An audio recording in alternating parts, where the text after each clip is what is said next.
Tinokudokesai mabuja tauya dzanyasi nhau zuva rochimakumi mairi noina mwedzi uno waChikumi ndo dzogumisira svondo rino. Tirikutandano kuramba tindokurangaridzai kuti wari kunyoresa mapepa okuzvawawaye wanenge wachiripo kusvikira mangwana papuraimari yopamadimutsa neyopakawazva neyopakawere endai ipapo, asi kubva musosondo kusvikira zuva rokutanda romwedzi uri kuuya wanenge wapa puraimari yopakoo nopapuraimari yopamakochera nopapuraimari yopautonga endai ipapo zviite zvakanaka. Tiringe nhau dzanyasi.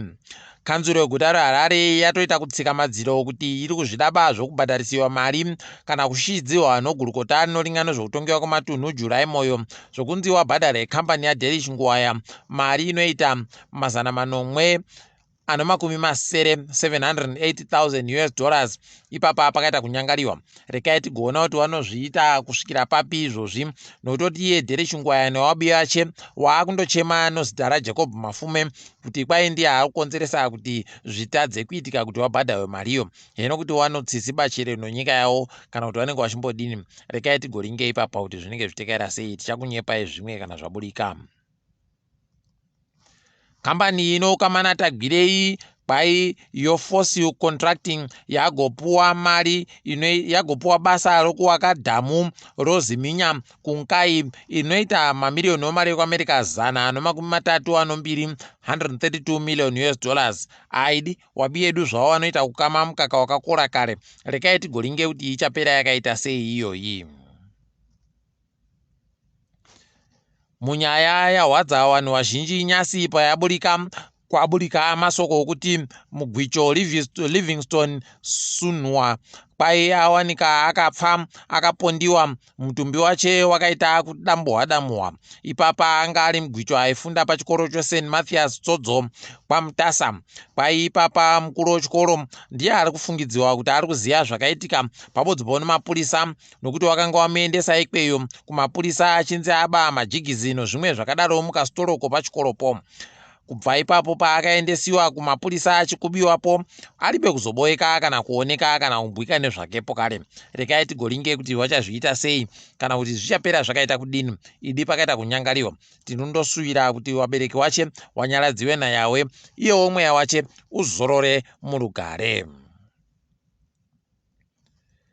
Nyasi mudare reparamende maita kunakidza chaiko, unotoona kuti wakuru wonyikawo waribe kana chibodzi chokuratidza kuti wari kuita hanya neupenyu hwevanhu. Wamutuli nyasi wazobvunziwa mubvunzo kusvikira watiza mudare reparamende waribe kupindura mubvunzo iyi pakaita kunyangariwa chaipo. Ipapa panga paburika masoko okuti wamutuli wakamboreketa mwedzi wakubvumbi kuti iwo wakatanda kutobhadhara mari yokutenga idzo motika dzokuisana nomwoto dziya kubva mwedzi iwoyo. Heno kuti zvichapera sei ipapa ticharamba takaringa kuti zvinenge zvichidini, asi pakaita kunyangariwa chaiko.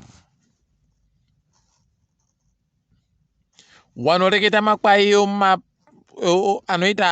anoringana zvematongero enyika wari kuti Jonathan Moyo amhera mokubenhuka kubato rache kuZANU-PF. Tinozviziva, tiribe kana kushamisika nazvo patazvingwawo, nokutoti ipapa mareketero akuita mazuva ano aya ekutoti wakomana ndokubira uregerero ndibenhuke kubato ndikubatsirei kuhwina nokubirirapo kare. Rekai tigoringe kuti wanozvipedza sei kana zvaitika. Aiwa, munondoziva kuti isu tinokunyepai zvese. Ipapa wari kuhwadziwa fani iye Jonathan Moyo nomubiyache baba Jukwa nokurambidziwa kwawakaita kuswendera mudhuze naChamisa. Parikuita kusaya zvokuita chaipo, nokutoti waipada asi zvakaita kuramba.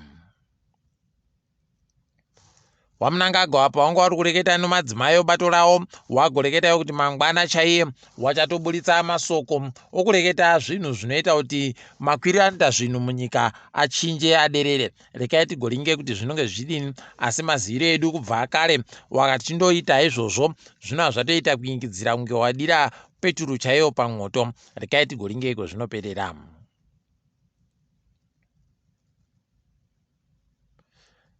Kwai guta reHarare ragonziro iguta riri panhamba yochizana nomakumi matanhatu anoshanu pamaguta anoita 113, 165 out of 173 pamaguta anogarika ba munyika pakaita kunyangariwa. Ukaona guta raita kuendesiwa pasi pasi kudari kuti kwai rinogarika ba, woziva kuti pakaita kunyangariwa. Dai wakuru wedu waChinonzero waitoita kunyara nazvo izvi, rekai tigoringe kuti wane chawachachinja chere, asi kubva kare paribe chinochinja.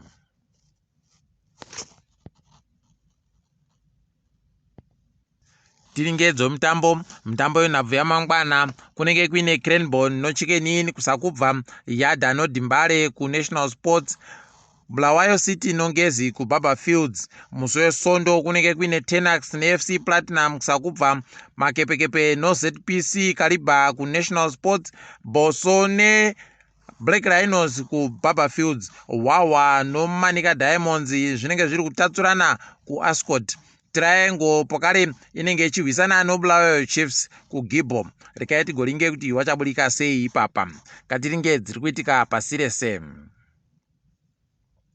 Wabato ANC kuSouth Africa muGauteng province wari kuita musangano wavo kutsvaga watungamiri watsva kureketa kuno aidi pakaita kunyangariwa. Rekai tigoona kuti wachaita sei ipapa. Zvakatofita kukubana chaiko nokutoti pakaita kunyangariwa. Rekai tigoringe tinenge tinokunyepai kuti wanenge wahwinamba nani ipapa.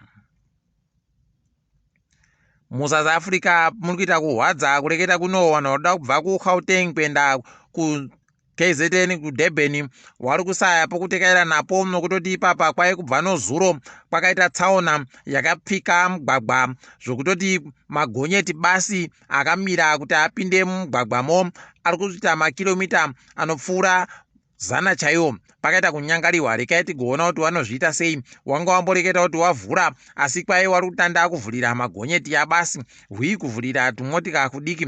Heno kuti zvichaita sei? Pakaita kunyangariwa. Rekai tigoringe tinenge tinokunyepai kana zvikaenderera. Kwai Namibia noBotswana dziri kuita akatomboka nyaya yekuti wabvumirane kuti wagoita ndio wanodawo kuita kuti mitambo yoAFCON itambirwe munyika dzawo dziri mbiri. Rekai tigoringe kuti wachazviita chere kana kuti zvichaburika sei. Wari kuda kutageta kuti mitambo yo2027 igotambirwe munyika dzawo dziri mbiri. Wabi yedu wanenge wari kuita tuzvinhu ipapa. Kwai kuZambia masoja mairi atopinziwa mushishi kureketa kuno nokukuba kwawagoita wamwe wechidiki wanga watuka mutungamiri wenyika aidi. Izvi zviri kuratidza kuti zvinhu zviri kuchinja. Rekai tigoringe kuti wachachinja chere mutemoyo kuti ubva watobisiwa urege kuramba uripo zvakandoita kwedu nozviya kuti mutemo uyu uchiripo bapa mumbiro romutemo asi wati wachinjiwaba. Rekai tigoringe kuti wachazviita sei. Kugana hurumende yaramba zvagoreketeka zvokuti kwai chirwere choibhora chaikweyo. Rekai tigoringe kuti chokwadi chete kana kuti manyepo. Kazhinji wakuru hurumende pawanoreketa zvinhu chinenge chitori chokwadi chinenge chaburikacho. Heno kuti zvirumbotekaira sei. KuAmerica wari kuhwadziwa wazhinji kunyanya wabato romaDemocrat nokutoti ipapa kwai dare roSupreme Court yeikweyo ratiro zvakaitiwa zvokuti kubisa nhumbu munyika yese yeAmerica kunobvumiwa zviri chiripo bapa mutemo. Waita kupirigura chaiwo mutemo. Mutongo wanga waisiwa wano makore anopfuura 50 aidi pakaita kunyangariwa. Wanoita kodzero dzevanhukadzi wari kuita kuhwadziwa kusaya kubata izvezvi. Wari kutoda kutoti waite kupinda mugwagwa chaimo kuratidzira kuti zvichinjiwe aidi. Heno kuti zvichapera mushechere ndokutoti wamwe wakuru wokutongawo wakutoringa utoti wachinje zvese zvakanyanya kuitika kuchinjiwa kwomutemo zvakachinja kuti zvinhu zvese zvichinjike. Heno mabi angu kuti zvicharamba zvakadando chere kuti zvichapera sei tinenge tichindokunyepai. Ndini wenyu Mhanduwe WeNhau tobaya namusi wemuvhuro.